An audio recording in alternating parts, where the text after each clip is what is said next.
하나님의 전신갑주가 필요한 이유가 여기 있습니다. 그것은 악한 날에 쓰러지지 않고 싸움이 끝난 후에도 굳건히 서기 위해서입니다. 이제 여러분은 굳게 서서 진리의 허리띠를 띠고 가슴에 의의 흉배를 붙이십시오. 발에는 평화의 복음을 전할 신을 신으십시오. 손에는 악한 자의 불화살을 막아낼 믿음의 방패를 드십시오.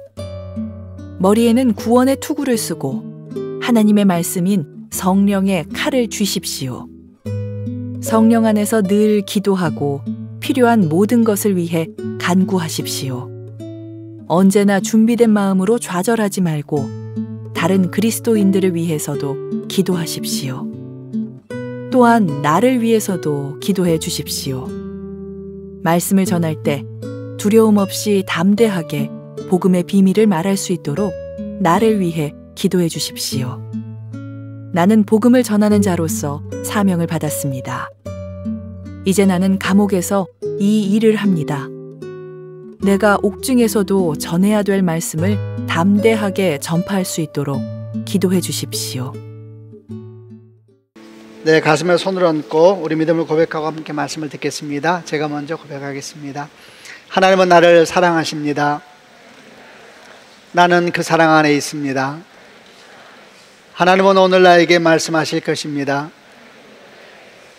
그 말씀에 능력이 있습니다. 그 말씀에 생명이 있습니다. 나의 마음을 하나님께 열겠습니다. 나의 생각을 예수님께 집중하겠습니다. 들은 만큼 변합니다. 들은 만큼 행복해집니다. 저희는 지금 에베소 6장에 나오는 하나님의 전신갑주에 대한 내용들을 몇 주에 걸쳐서 나누고 있는 중입니다. 처음 저희가 나누었던 것은 진리 허리띠를 굳게 매야 된다. 진리 허리띠는 예수 그리스도가 우리 삶의 중심 되도록 하는 것, 그것이 진리 허리띠를 굳게 매는 것이고, 이것이 영적 무장의 첫 번째 단계이다 얘기를 나누었고요. 지난주에 우리가 묵상했던 것은 의의 흉배를 붙여야 한다. 흉배는 심장에 있는 가슴을 보호하는 갑옷입니다. 전통적으로 성경에서 가슴은 우리 마음이 들어있는 곳이다 생각을 했습니다. 그래서 사탄의 악한 공격으로부터 마음을 보호하기 위해서 의의 흉배가 필요하다. 사탄은 끊임없이 우리 인생을 공격하고 우리가 꿈꾸지 못하게 하고 또 낙심하게 만들고 도전하지 못하게 만들고, 이런 것을 우리가 지키기 위하여서 의의 흉배가 필요하다, 이런 얘기를 함께 나누었습니다. 오늘 우리가 나누려고 하는 것은 세 번째 무장인데, 그것은 평안의 복음을 전할 신의 신발에 대한 것입니다. 군인에게 신발은 대단히 중요합니다. 아무리 좋은 무기로 무장을 했다 하더라도 신발을 신지 않는다거나 또는 신발을 샌들 같은 것 또는 얇은 운동화 같은 걸 신는다면 어떻게 되겠습니까? 거친 골짜기를 달리고 깊은 높은 산을 헤쳐나갈 때에 신발이 벗겨져 버린다든지 또는 구멍이 나버리게 되면 야단이 나는 것입니다. 신발에 구멍이 나서 발이 다치게 되면, 발바닥이 다치게 되면은 아무리 무장을 많이 해도 오히려 무장한 것이 인생의 거침이 되려고 무게가 되고 어려움이 되는 그런 상황을 맞이하게 될 겁니다. 당당하게 걸어갈 수도 없고 힘차게 달릴 수도 없고, 또 우리 대적이 우리를 가로막기 위해서 길에 뿌려놓은 가시떨기 같은 그런 장벽을 만나도 밟고 지나갈 수도 없는 그렇게 무력한 인생이 되는 것입니다. 사도 바울이 전신갑주에 대한 기록을 할 때에 초대 교회 당시에 있었던 로마 병사들을 보면서 생각했을 것이다. 우리가 이런 얘기를 많이 했습니다. 당시 로마 군사들은 샌들 같은 걸 신었습니다만 오늘날과 좀 다릅니다. 끈을 잘 돼 있어서 발목하고 잘 연결되게 돼 있었고, 특별히 이 샌들은 바닥을 굉장히 튼튼하게 만들었다고 합니다. 그 이유가 뭐냐면 전쟁에 나갔을 때 적들이 못과 같은 날카로운 무기들을 오는 길에 이제 뿌려놓는다는 것입니다. 그러면 그 샌들을 뚫고 지나가서 발바닥에 상처를 입히게 되면은 그 군대의 전투력이 심각한 손상을 입게 되기 때문에 그런 날카로운 무기들이 뚫고 들어와서 발을 상하지 못하게 하기 위해서 샌들을 아주 강하게 만들었다고 합니다. 당연한 것이죠. 발바닥을 받지만 아무것도 소용이 없기 때문입니다. 이렇게 군인에게 신발은 어떤 무기 못지않게 중요한 무장인 겁니다. 그러므로 아무 신발이나 신으면 안 되는 것이고, 또 합당한 신발을 하더라도 제대로 잘 신어야 되는 것입니다. 그래서 우리가 이제 묵상을 해보려고 하는 것은 어떤 신발을 신어야지 영적 전쟁에서 제 역할을 할 수 있을까 돌아보려고 하고, 또 어떻게 신어야 하는 것일까, 이런 제목들을 생각하면서 같이 묵상을 해보려고 합니다. 먼저 우리는 어떤 신발을 신어야 하는가, 이에 대해서 에베소 6장 15절 말씀에서 이렇게 기록이 되어 있습니다. 에베소 6장 15절을 같이 읽겠습니다. 시작. 발에는 평화의 복음을 전할 신을 신으십시오. 평화의 복음을 전할 신을 신으라, 이렇게 번역되어 있는데, 개역개정은 어떻게 되어 있냐면은 평안의 복음이 준비한 것으로 신을 신고 이랬습니다. 평안의 복음에 준비한 것으로 신을 신고, 이게 무엇을 의미하는 것일까? 한마디로 정의한다면, 설명한다면, 평화의 복음으로 신발을 만들어 신고 우리는 전쟁터에 나가야 된다, 이렇게 이해를 하면 되는 겁니다. 평화의 복음으로 신발을 만들어 신으라. 우리가 전쟁에 나가서 승리하기 위하여서 높은 산도 거친 들도 그리고 가신더블 같은 것도 넉넉히 밟고 이기고 나아가 승리하기 위해서 우리가 신어야 될 신발의 재료는 평화의 복음인 것입니다. 이 복음이라는 주제는 전신갑주에서 가장 많이 나오는 주제 중에 하나입니다. 그만큼 중요하고 중심적이기 때문입니다. 복음은 무엇입니까? 복음은 예수 그리스도이십니다. 복음은 무엇입니까? 그분의 오심, 성육신과 죽으심, 십자가 부활, 그분의 승천, 부활하시고 승천하신 것까지, 그리고 다시 오실 것까지, 바로 그분이 나의 주님이시고 나의 하나님이시다, 이것을 고백하는 것이 복음을 제대로 믿는 것이다 그랬습니다. 이 복음을 제대로 알고 믿을 때에 우리는 진리의 허리띠를 굳게 매는 것이고, 또 우리가 이 진리의 복음을 바르게 알고 믿을 때에 하늘 법정에서 우리를 의인으로 칭하는 칭의, 의의 흉배의 가장 핵심적인 재료였죠. 이 칭의의 역사가 일어나게 되는 것이고, 또 이 복음을 바르게 알고 믿을 때에 오늘 우리가 이야기하고 있는 우리 발을 보호하는 신발의 재료가 되는 것입니다. 그런데 오늘 특별히 신발을 만드는 데 있어서 평화의 복음이라는 표현을 쓰고 있는데, 복음에다 수식을 하나 덧붙여서 평화의 복음이라 그랬습니다. 왜 그랬습니까? 복음은 평화의 복음이지요. 죄로 말미암아 깨어진 모든 관계는 십자가의 피, 복음의 핵심 중심에 주의 십자가가 있지 않습니까? 이 십자가로 말미암아 다 회복되기 때문입니다. 죄로 말미암아 하나님과의 사람의 관계가 깨어지고, 사람과 사람의 관계가 다 깨어지고, 그리고 사람과 피조세의 관계도 심각한 위기가 왔습니다. 이런 모든 깨어지고 분열된 관계를 화해시키는 것이 그리스도의 십자가의 능력입니다. 그러므로 복음은 평화의 복음이다, 화해의 복음이다, 하나되는 복음이다, 이렇게 설명할 수가 있는 겁니다. 이 평화의 복음으로 신을 만들어 신어야 된다. 구체적으로 무엇을 의미하는 것일까? 이에 대해서 도움이 되는 말씀은 이사야 52장 7절 말씀입니다. 같이 한번 읽어보겠습니다. 시작. 아름다워라, 기쁜 소식을 가지고 산을 넘어오는 사람이여. 아름다워라, 평화를 선포하며 좋은 소식을 가져오고 구원을 선포하는 사람이여. 아름다워라, 시온에 네 하나님은 왕이시다 라고 전하러 다니는 사람의 발이여. 세 문장이 한 절 안에 들어있습니다. 거의 같은 내용이 반복되고 있는 거죠. 아름다워라, 기쁜 소식을 가지고 산을 넘어오는 사람이여. 아름다워라, 평화를 선포하며 좋은 소식을 가져오고 구원을 선포하는 사람이여. 아름다워라, 시온에 네 하나님은 왕이시다라고 전하러 다니는 사람의 발이여. 셋 다 같은 내용을 설명하고 있는 겁니다. 평화의 복음으로 신을 만들어 신는 인생이 되어야 된다는 말은 무엇을 말하는 걸까요? 전도의 삶을 살고 선교의 삶을 살아야 된다는 의미입니다. 그러므로 우리가 이 땅에 사탄의 악한 공격을 이기고 승리자가 되기 위하여 갖춰야 될 무장 그 세 번째는, 그리스도인들은 복음을 전하는 인생이 되어야 된다. 그리고 복음을 전하는 인생을 살기로 결정하고 그렇게 살아갈 때에 우리는 튼튼한 신발을 신고 영적 전쟁에 임하는 강한 용사가 되어가는 것이고 또 되는 것이다, 이렇게 말씀하고 있는 겁니다.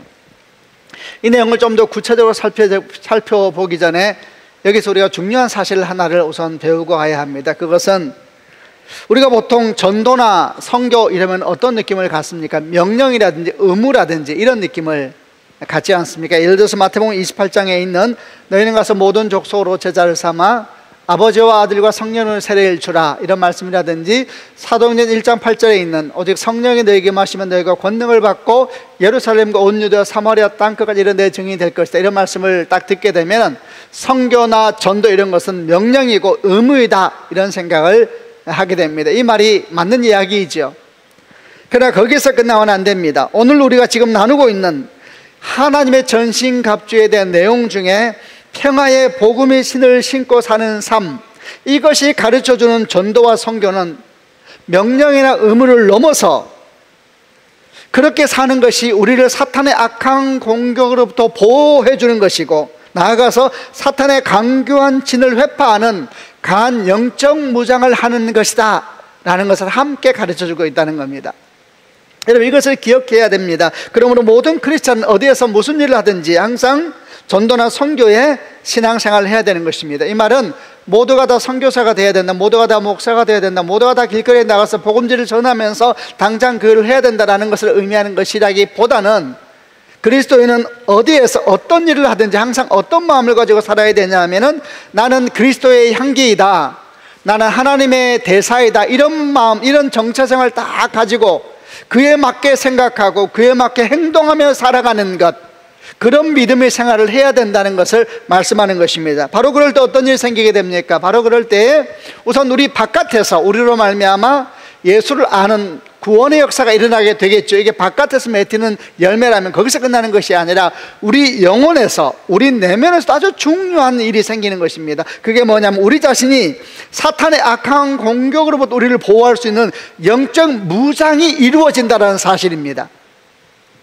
그러므로 여러분, 만약에 어떤 사람이 자기가 예수님을 믿는다고 말하면서도 자기 정체성 가운데 나는 그리스도의 향기요 하나님의 대사이다, 내가 하는 것마다 복음의 거룩한 향기가 나타나게 될 것이다 라는 이런 정체성에 대해서 인식하지 않고 살게 되면 어떻게 되는가? 우선 그 사람을 통해서 복음의 적극적인 역사가 안 일어나게 되겠지요. 거기서 끝나는 것이 아닙니다.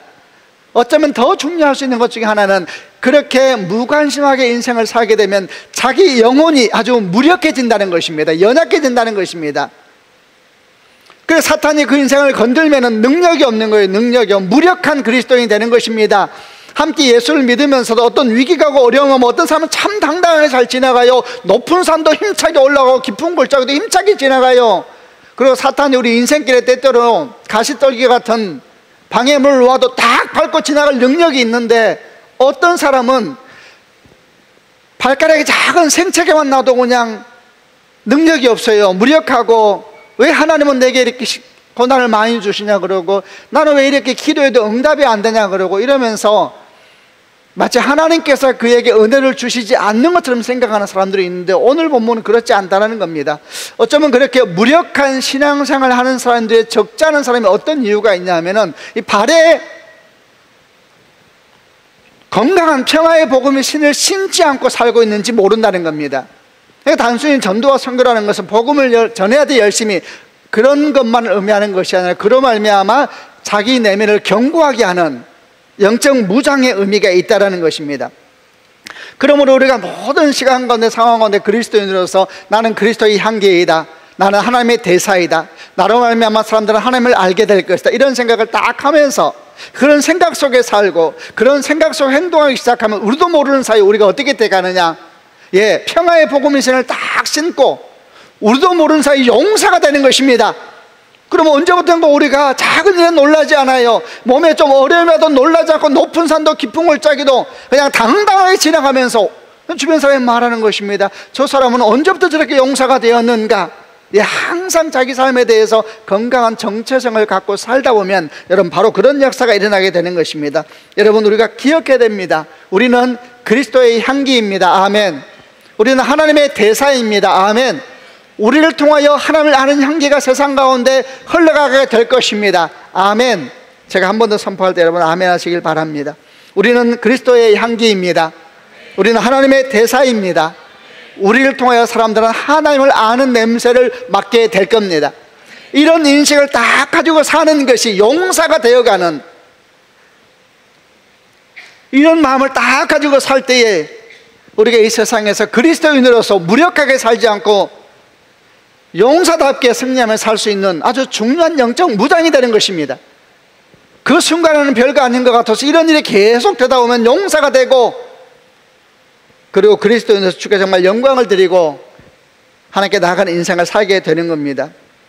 이렇게 평화의 복음의 신을 신고 사는 것이 중요하다 생각하면 이제 다시 또 질문을 좀 더 구체적으로 하게 되죠. 그러면은 어떻게 해야지 이 평화의 복음의 신을 신을 수 있는가?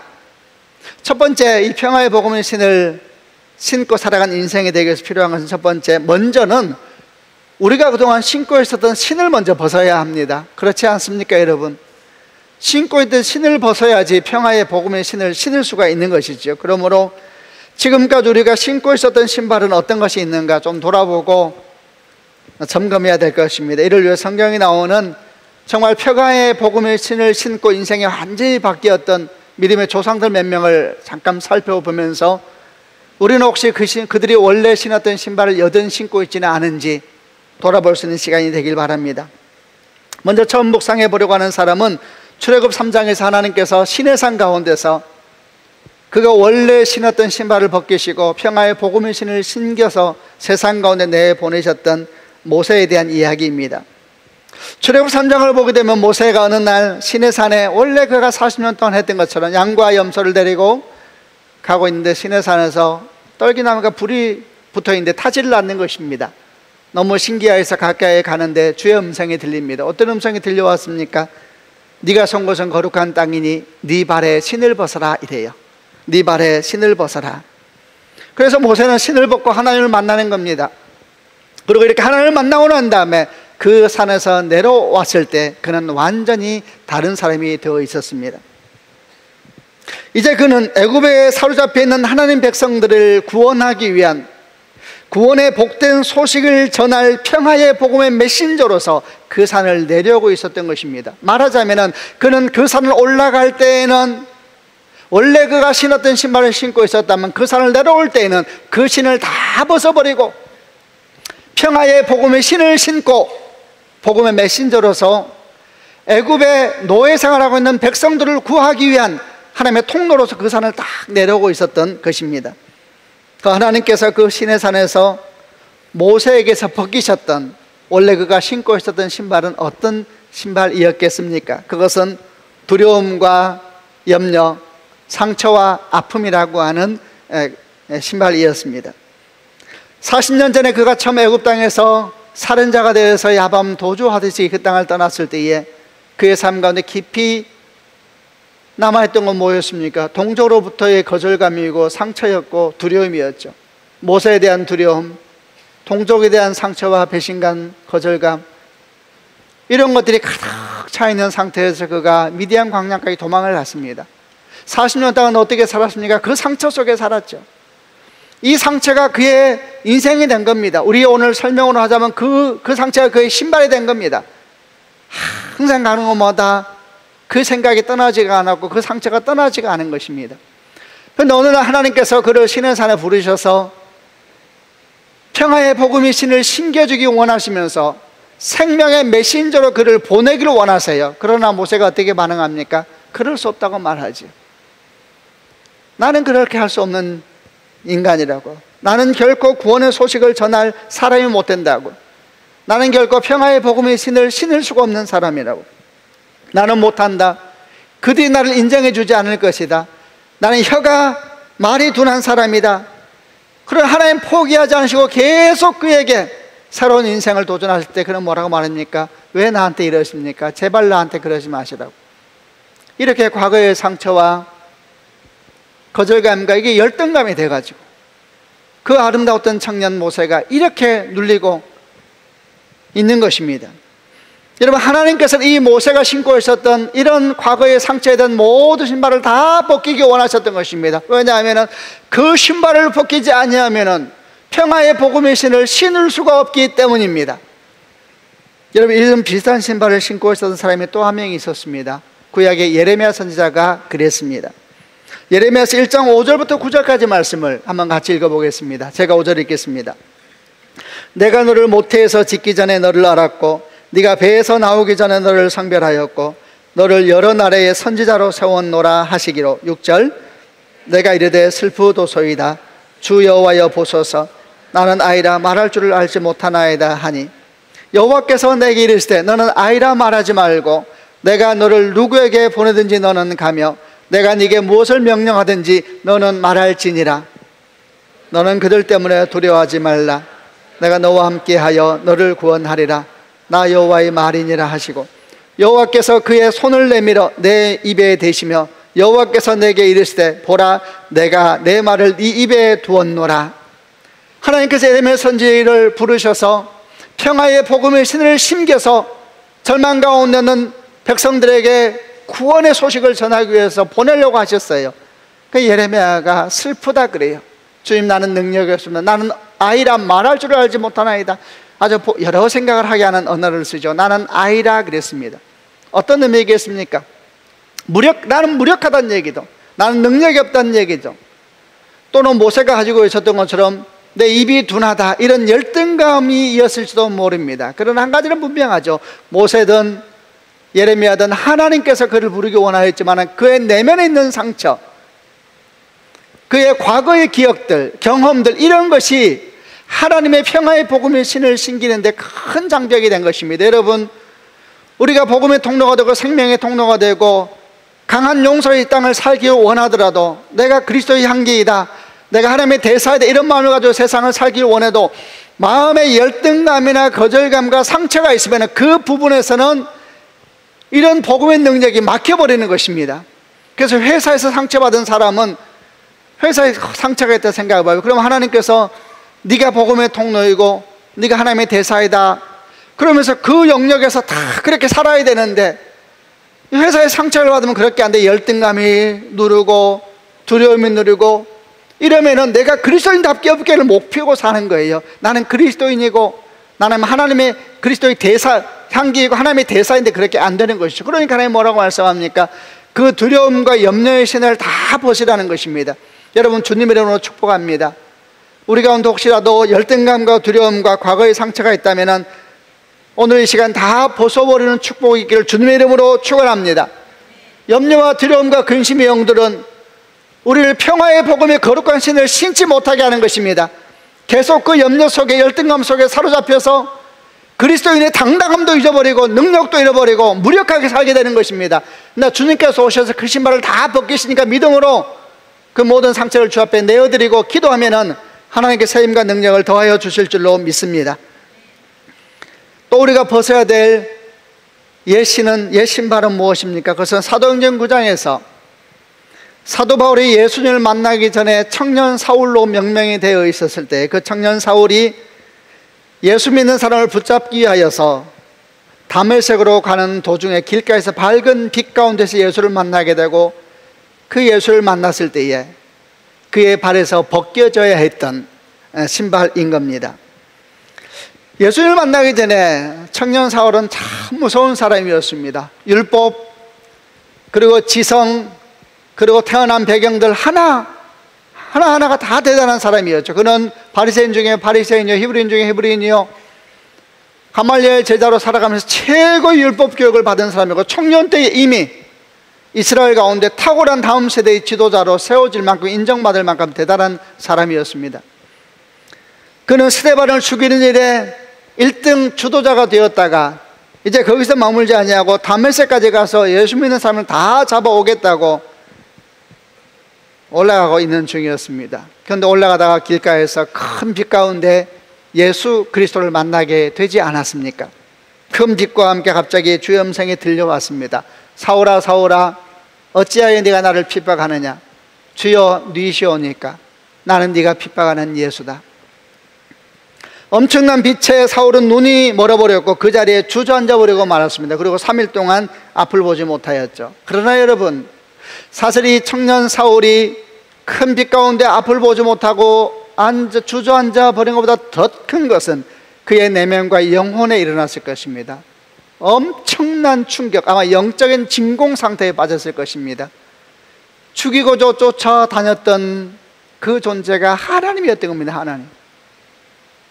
누구보다 하나님을 사랑한다고 외쳤던 사도 바울이 청년 사울이기에 자기가 칼을 들고 쫓아가고 죽이겠다는 존재가 하나님이라는 사실을 알았을 때에 그 영적인 충격이라는 것은 상상할 수도 없을 정도였을 것입니다. 그는 소경이 되었고 빛을 잃어버렸습니다.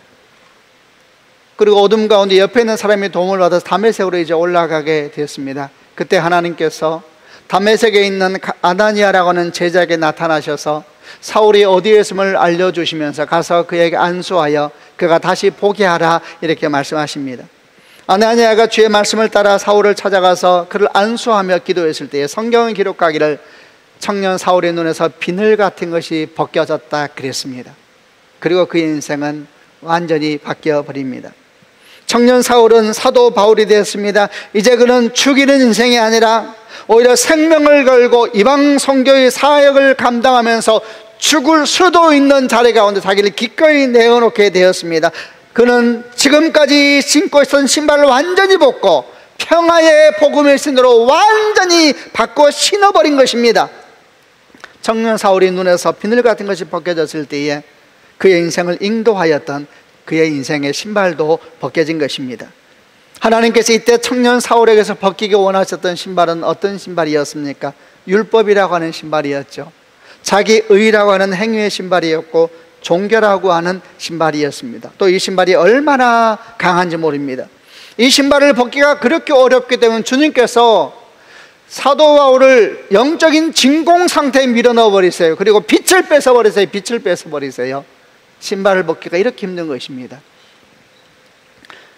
종교의 신은 무엇입니까? 자기의의 신발은 뭡니까? 종교는 판단하고 정죄합니다. 자기의는 자랑하고 교만하게 하는 것입니다. 여러분, 이런 신발을 신는 사람이 얼마나 많은지 모릅니다. 심지어는 예수를 믿는다고 말을 하면서 교회 다니면서 복음을 전한다면서도 여전히 종교의 신발을 신고 정죄하고 판단하고 자기의의 신발을 신고 자랑하고 교만하고 우쭐하는 사람이 얼마나 많습니까? 그러나 복음은 자랑하지 않고 판단하지 않고 정죄하지 않고 소리지르지 않습니다. 하나님은 사도 바울에게서 그의 빛을 뺏어 버리시면서 그의 발에서 신을 벗기시고 있었던 겁니다. 그 신이 벗겨지지 않으면 결코 평화의 복음의 신을 신을 수가 없기 때문입니다. 여러분, 또 소망하고 축복합니다. 혹시 우리 가운데 우리가 주님을 사랑한다고 말하면서 여전히 종교라는 신발 속에 신을 신고 자기의 율법이라는 신발을 신으면서 우리도 모르게 판단하고 정죄하고 자랑하고 우쭐하는 그런 모습을 가지고 있다면 주의 성령께서 여러분과 저에게 은총을 베풀어 주셔서 이 시간 그 신발을 다 벗겨주시는 축복이 있기를 바랍니다. 그리고 복음의 신, 은혜의 신, 믿음으로 아니하고는 살 수가 없는 모든 것을 다 하고 난 뒤에도 무익한 종이하니 주님만의 영광을 받으셔야 합니다. 은혜의 신, 복음의 신발을 신고 그렇게 딱 살아가게 되면은 아주 그 사람이 연약해 보이고 미련해 보이고 무력해 보이도 그렇지 않습니다. 그 사람이 용사입니다. 용사. 사람들은 그걸 잘 모르는 것 같아요. 그런 사람들이 있습니다. 용사가 있어요. 용사가 항상 겸손합니다. 온유합니다. 그러나 사탄 앞에서는 낙심을 안 해요. 제가 어저께 김해 가서 우리 교회가 다문화센터 하나를 쉼터를 하나 시작하게 돼서 오픈 예배를 같이 가는데 우리가 이제 7월 둘째째 파송을 할 건데 이 선교사님 가서 예배를 드리는데 이번에 가서 알았는데 그 쉼터를 만드는 곳이 얼마 전까지 절이었던 것이에요. 그래서 생각해서 선교사님한테 나 같으면 이런 데 안 얻을 것 같은데 영적 전쟁이 너무 심하고 힘들 것 같은데 근데 예배를 딱 드렸는데 예배가 확 열리는 거예요. 그냥 그래서 내가 설교한테 이런 생각이 들 때 설교할 때 제가 그랬어요. 선교사님 저 같으면 여기 안 얻었을 것인데 그러나 이 선교사님이 땅끝에 살았어요. 땅끝에서 생명을 건 목회 선교를 했었어요.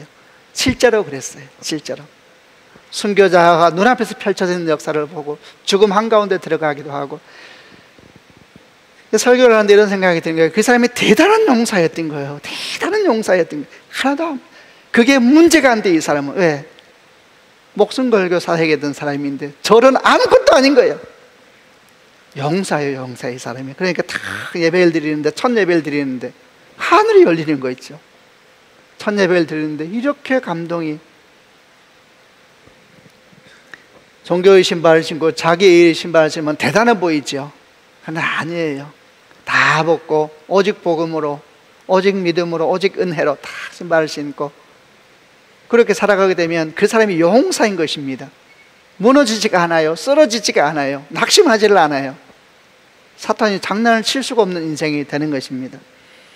또 우리가 벗어야 되는 또 하나의 신발은 무엇입니까? 그것은 사도행전 10장에서 욥바의 보자기 환상 가운데서 하나님께서 벗기셨던 베드로의 신발입니다. 사도행전 10장을 보게 되면 한 환상에 대한 기록이 나옵니다. 시기적으로는 아직 어떤 상황이었냐면 아직 복음이 이스라엘에만 머물러 있는 상황이었습니다. 아직 이방인에게 복음이 흘러가지 않는 상황이었습니다. 어느 날 베드로가 욥바의 어느 집에 머물고 있는데 난 12시가 되어서 기도하기 위해서 그 집의 옥상으로 올라갔어요. 갑자기 환상이 펼쳐졌습니다. 어떤 환상이 펼쳐지냐면 하늘에서부터 큰 보자기 같은 것이 내 귀퉁이가 묶인 상태에서 이렇게 쭉 하늘에서 땅으로 내려오고 있었습니다. 그리고 베드로 앞에 상이 쫙 펴지는 거예요. 보자기 안에는 뭐가 들어있었느냐? 보자기 안에는 각종 4발 달린 짐승과 기는 것과 공중에 나는 것들이 다 보자기 안에 들어있었습니다. 그때 주의 음성이 들렸습니다. 그 짐승들을 잡아먹으라. 그러자 베드로가 깜짝 놀라면서 이렇게 말했습니다. 그럴 수 없습니다.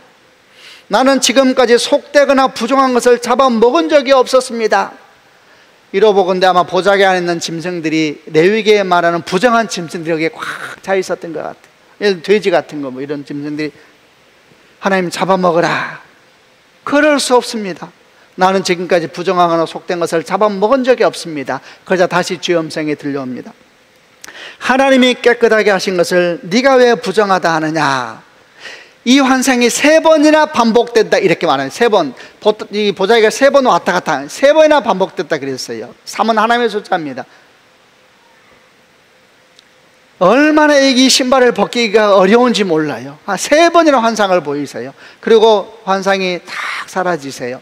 그러자 베드로가 정신을 차리고 이게 도대체 무슨 뜻일까 하고 있을 때에 갑자기 그 집 밑에서 웅성거리는 소리가 들립니다. 사람들이 와서 베드로를 찾는 소리였는데 이들은 누구냐? 멀리 떨어진 가이사랴라는 곳에서 고넬료라는 사람들이 그 전날 보내서 하루 종일 와서 베드로의 집에 도착한 상황이었습니다. 웅성거리는 소리를 들리고 베드로를 찬다는 소리를 듣는 순간 성령께서 베드로에게 다시 말씀하십니다. 그 사람들을 의심하지 말라. 내가 그를 보내었노라. 그를 따라가라 이래요. 베드로가 그들과 함께 몇 시간을 걸어가야 돼요. 걸어가는데 얼마나 많은 생각이 들겠어. 물어봤겠죠. 당신은 누구이며 당신들을 보낸 주인 고넬료는 누구인가 물어봤겠죠. 그리고 알았겠죠. 이방인이에요, 이방인. 그리고 마침내 가이사랴에 도착했을 때 하나님의 뜻을 알게 됩니다. 하나님은 이방인인 고넬료에게 복음을 전하라 하신 것이었습니다. 그때까지 베드로는 복음이 이방인에게 갈 수 있다는 생각을 해본 적이 없는 사람이었습니다. 복음은 유대인을 위한 것이었지 않습니까? 근데 하나님께서 이방인에게 복을 전하기 위해서 부정한 것을 딱 갖다 놓고 먹으라. 환상이 다 이해가 되는 것이죠. 그래서 베드로가 그들에게 말씀을 전했더니 성령이 막 임하시는 거예요. 깜짝 놀란 것입니다. 베드로가 이방인도 성령을 받는구나. 그래서 그들에게 세례를 베풀지 않을 수가 없어서 세례를 베풀었습니다. 이때 베드로가 뭐라고 얘기를 합니까? 이런 말을 합니다. 사도행전 10장 34절 35절 말씀을 같이 읽어보겠습니다. 시작. 베드로가 입을 열어 말하되 내가 참으로 하나님은 사람의 외모를 보지 아니하시고 각 나라 중 하나님을 경외하며 의를 행하는 사람은 다 받으신 줄 깨달았노라. 하나님은 사람을 외모로 보지 아니하시며 국적을 따라 판단하지 않으시고 인종을 따라 구별하지 않으시고 직업과 외모와 학벌과 가정과 배경을 따라 판단하지 않으시고 하나님을 경외하며 의를 행하는 사람은 다 받으신 줄을 깨달았노라. 여러분, 이 환상을 통하여서 하나님께서 베드로의 발에서 벗기기 원하셨던 신은 무엇이겠습니까? 전통이라는 신발입니다. 기득권이라고 하는 신발입니다. 익숙함이라고 하는 신발입니다. 여러분, 이 신발이 또 얼마나 강한지 모릅니다. 지금 이 신발을 벗겨야 됐던 사람이 베드로라는 사실을 잊어서는 안 됩니다. 베드로는 주의 죽으심을 목격한 사람이요, 부활을 목격한 사람이요, 승천 눈으로 본 사람이요, 성령 강림주일 그 마가의 다락방에서 성령 강림을 받은 사람이고, 그 사건 직후에 성전 광장에서 그가 말씀을 전할 때 3,000명이 돌아왔던 그 현장에 있었던 당사자였습니다. 그런데도 이 사람이 아직 그 신발을 신고 있었습니다. 전통이라는 신발, 기득권이라는 신발, 익숙함이라는 신발을 신고 있었던 것입니다. 이 신발이 얼마나 강한지 모릅니다. 이런 신발을 신은 개인이나 교회는 하나님께서 평화의 복음의 신을 심겨 찢을 수가 없는 것입니다. 무력한 개인이요, 무력한 교회가 되는 것입니다. 어떤 교회를 가보면 자기만 꽁꽁 이렇게 뭉쳐있는 교회가 있습니다. 새로운 사람이 오면은 적응을 할 수가 없는, 아주 자기끼리 꽉꽉 묶고, 그러면서 이 교회 성도들이 이런 말을 해요. 우리는 사랑으로 하나 되어 있습니다. 우리는 서로가 서로를 잘 알고 하나 되어 있습니다. 근데 그러면서 이 하나 된다는 뭐냐면, 아는 사람끼리, 기존의 성도끼리, 오래된 사람끼리 딱 하나가 돼가지고 새로운 사람을 향하여서 마음의 문을 열지 않고 생각의 문도 열지 않고 있는 것입니다. 보통 이런 교회를 가보면 공간도 그러고, 공간 배치도 그렇고, 재정 분배도 그러고, 조직과 시스템도 전부 다 기존 성도 중심으로 다 만들어 놨어요. 새로운 사람이 들어오려면 아주 힘든 시스템을 만들어 놓는 것이죠. 교회에 익숙하지 않은 사람들, 새로운 사람들 또는 청년들이나 다음 세대들처럼 새로운 문화 속에서 자라고 있는 사람들이 들어가려고 하면 너무 어려운 문화, 너무 어려운 여러 환경들을 만들어 놓고 있는 사람들이 있는 것입니다. 그래서 이런 데 가서 그들을 위해서, 익숙하지 않은 사람들을 위해서 재정을 분배해야 되고, 익숙하지 않은 사람들을 위해서 공간을 새롭게 편성해야 되고, 교회 조직을 만들어야 된다 그러면은 왜 그래야 되는지 이해를 못하는 사람들이 있는 것입니다. 유대인들은 다 그랬습니다. 사실 유대인만 그런 것이 아니에요. 교회도 똑같습니다. 교회도. 지금은 이제 옛날 우스갯소리가 아니라 옛날 이야기가 됐습니다만, 옛날에 우리 이제 학교에서 예배할 때 그런 것이 없는데, 옛날에 교회 가면 여기 빨간 카페트 깔려 있었어요. 그거 아시죠? 빨간 카페트는 뭘 상징하는 겁니까? 예수의 보혈을 상징하는 것입니다. 어떤 목사님이 와서 빨간색을 초록색으로 바꾸기를 원했대요. 초록은 뭡니까? 푸른 초장을 상징하는 겁니다. 그래서 이제 보혈파와 초장파가 싸우기 시작했대요. 교회에서. 누가 이길까요? 푸른 초장과 주의 보혈파가 싸우면요, 누가 이길까요? 성격 나쁜 무리들이 이기는 겁니다. 교회가 야당이 났다는 것입니다. 여러분, 그거는 익숙해서 그래. 익숙해서 그 빨간 게 익숙하니까 빨간 것이 거룩해 보이는 것입니다. 푸른색에 익숙한 사람은 푸른색이 거룩해 보이고, 그게 복음이 아니거든요. 자기들이 익숙한 것을 놓지 않으려고 하고, 자기가 편한 것을 놓지 않으려고 하고, 그걸 복음이라고 막 말하기도 하고, 교회가 이러면 안 된다고 막 말하면서, 찬양도 항상 자기가 부르기 좋아하는 찬양, 왜 이렇게 어려운 찬양 부르냐고, 저같이 찬양 못하는 사람이 항상, 저도 이게 어려운 찬양 부르면 어려워하거든요. 여러분, 이런 생각들이 사실 그때 베드로가 가지고 있던 생각인 것입니다. 딱 전통에 사로잡히고 습관에 사로잡히고, 그러니까 하나님께서 그 신의 신발을, 그 발에서 신을 벗기 위해서 3번이나 환상을 보여줬다 그랬어요. 3번. 하나님의 숫자라 그랬죠. 잘 안 벗겨져요. 얼마나 고집스러운지 하나님께서 3번이나 환상을 보이시면서 그 신발을 다 벗기시는 것입니다. 여러분, 저는 성경에 나오는 3사람 이야기를 잠깐 예로 들었습니다. 이들은 원래 그들이 신발을 신고 있었지만 주님은 그들의 인생에 평화의 복음의 신을 꼭 신겨주길 원하셨습니다. 그래서 어떻게 했습니까? 그들의 인생을 덮고 있는 신을 벗기시는데 얼마나 많은 노력을 했는지 모릅니다. 아까 말했죠. 빛을 빼앗아가 버리기도 하고, 3번의 환상 사건을 보여주기도 하고, 불타는 떨기 나는 사건을 보여주고, 씨름을 합니다. 씨름을. 이런 과정을 거쳐서 마침내 주님께서 그들이 반해서 옛 신을 벗겨버리시고 평화의 복음의 신을 딱 심겨주시는 역사를 하게 된 겁니다. 여러분, 우리는 어떻습니까? 우리와 우리 교회는 어떻습니까? 우리는 평화의 복음의 신을 신기 위한 거룩한 소망을 가지고 있습니까? 이런 거룩한 소망이 우리 가운데 있기를 주님의 이름으로 축원합니다. 우리가 과거에 어떤 신을 신었든 간에 그 모든 신을 다 벗어버리고 평화의 복음의 신을 신는, 그래서 강한 용사로 굳게 서는, 사단이 결코 건들 수 없는 하나님의 사람이 되는 축복이 있기를 주님의 이름으로 축원합니다. 다시 한번 이사야 52장 7절 말씀을 읽어보겠습니다. 아름다워라, 기쁜 소식을 가지고 산을 넘어오는 사람이여. 아름다워라, 평화를 선포하며 좋은 소식을 가져오고 구원을 선포하는 사람이여. 아름다워라, 시온에 네 하나님은 왕이시라고 전하러 다니는 사람의 발이여. 제가 한번 이 말씀을 선포할 때 여러분이 아멘으로 한번 중간중간에 3문장이니까 한번 화답해 주시길 바랍니다. 아름다워라, 기쁜 소식을 가지고 산을 넘어오는 사람이여. 아름다워라 평화를 선포하며 좋은 소식을 가져오고 구원을 선포하는 사람이여. 아름다워라 시온에 네 하나님은 왕이시다라고 전하러 다니는 사람의 발이여.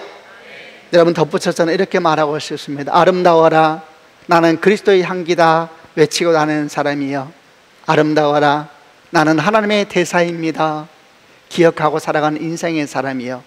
아름다워라 이를 기억하고 생각하고 살아가는 하나님의 사람들이여. 아름다워라. 여러분 그 사람에게 하나님께서 그 인생을 복되게 하는 것입니다. 그런 축복이 있기를 다시 한번 주님의 이름으로 축원합니다. 하나를 더 묵상하겠습니다. 그럼 이렇게 옛 신발을 벗어버렸으면 이제 우리가 새 신발을 신으면 되는 것인데 제대로 신어야 되는 것입니다. 잘 신어야 되는 것입니다. 그러면 잘 신다는 것은 무엇을 의미하는 걸까요? 아주 짧게 복음의 신발을 신는 사람이 가져야 될 마음을 얘기하려고 하니까 한번 들어보시길 바랍니다. 첫 번째는 어떤 마음을 갖는 것이 복음의 신을 잘 신는 것입니까? 첫 번째, 복음을 전하는 사람, 그런 인생을 살기 원하는 사람이 가져야 될 기본적인 마음은 상대방을 향해서 항상 평안을 비는 마음을 가져야 하는 것입니다. 마태복음 10장 12절 13절을 같이 한번 읽어보겠습니다. 시작. 그 집에 들어가면서 평안을 빌며 인사하여라. 만일 그 집이 평안을 받을 만하면 너희가 빌어준 평안이 거기에 머물게 하고, 평안을 받을 만하지 않다면 다시 그 평안이 너희에게 돌아갈 것이다. 주님께서 제자들을 둘씩 짝지어 세상에 보내시면서 하신 약속 말씀입니다. 그 집에 들어가면 평안을 빌라 이랬습니다. 이것이 그리스도의 향기로 살기 원하는 사람들이 가져야 될 기본적인 마음입니다. 정말 그 사람에게 하나님의 은혜가 임하길 원하는 마음이 우리 가운데 있는 것입니다.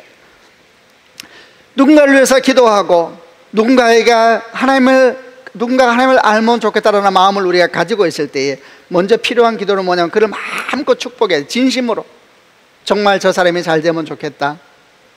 그리고 어느 날 말하는 것입니다. 정말 나는 당신과 함께 교회 나가고 싶다.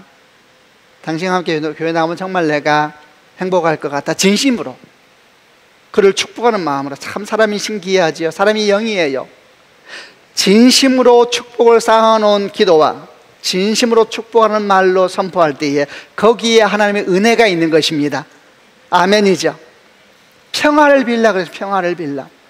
복음을 전하면서 속으로 저 인간이 될까 이런 생각을 하면 안 되는 거예요. 또 복음을 전하면서 그 사람이 무시하면 돌아서서 내가 이럴 줄 알았어 이런 마음이 아니고 정말로 주께서 말씀하셨어요. 평안을 빌라. 평안을 빌라. 그 뒤에 뭐라고 말씀하셨어요? 만약 그 집이 평안을 받을 만하면 그 평안이 거기 머물지만 평안을 받을 만하지 않으면 그 평안이 네게 돌아오리라 그랬어요. 아주 괜찮지 않아요? 평안을. 그 뒤에 또 무슨 말씀이 붙어 있는지 아세요? 그런데 그렇게 가서 복음을 전하는데 복음을 받지도 않고 귀를 기울이지 않으면 발에 먼지를 털어버리고 집을 떠나라 그랬어요. 이게 무슨 말이겠습니까? 그 집을 저주하라는 얘기가 아닙니다. 그렇다면 평안을 빌라는 말도 거짓말이겠죠. 그 말이 아니라 상처받지 말라는 얘기입니다. 여러분, 평안을 구하는 마음은 상처받지 않는 마음하고 연결되어 있는 것입니다. 정말 그가 잘 되길 원하면 상처받지 않기로 결정해야 됩니다. 돌아서면서 다시 또 축복하고, 여러분 이런 마음을 다 우리가 주의 성령의 은총을 알면 다 지킬 수 있다면 우리는 평화의 복음의 신을 잘 신고 있는 것입니다. 두 번째, 우리에게 필요한 마음이 뭡니까? 그것은 복음을 전하는 것은 큰 특권이다 라는 것을 항상 기억하고 사는 마음입니다. 여러분, 우리는 조금까지 얘기를 나누면서 하나님께서 그의 원래 신을 벗기시고 새로운 신을 신겨주셨던 몇 사람의 얘기를 나누었습니다.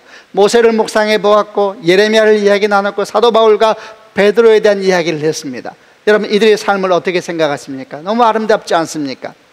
그들은 이 평화의 복음의 신을 신기 전에는 그의 삶은 상처와 분노와 살인과 이런 삶 속에 살았지만, 그들이 평화의 복음의 신을 신는 순간 그들은 모든 과거를 끊어버리고 생명의 사람이 되었고 복음의 사람이 되었고 살리는 사람이 되지 않았습니까? 여러분, 복음을 맡았다는 것은 특권인 것입니다. 아멘. 베드로전서 1장 12절 말씀 보게 되면 복음을 맡는 것은 천사들도 흠모한다 그랬습니다. 요즘에는 정말 많이 안 불러지는 찬송인 것 같은데 찬송가 508장이 있습니다. 거기에 이런 가사가 나옵니다.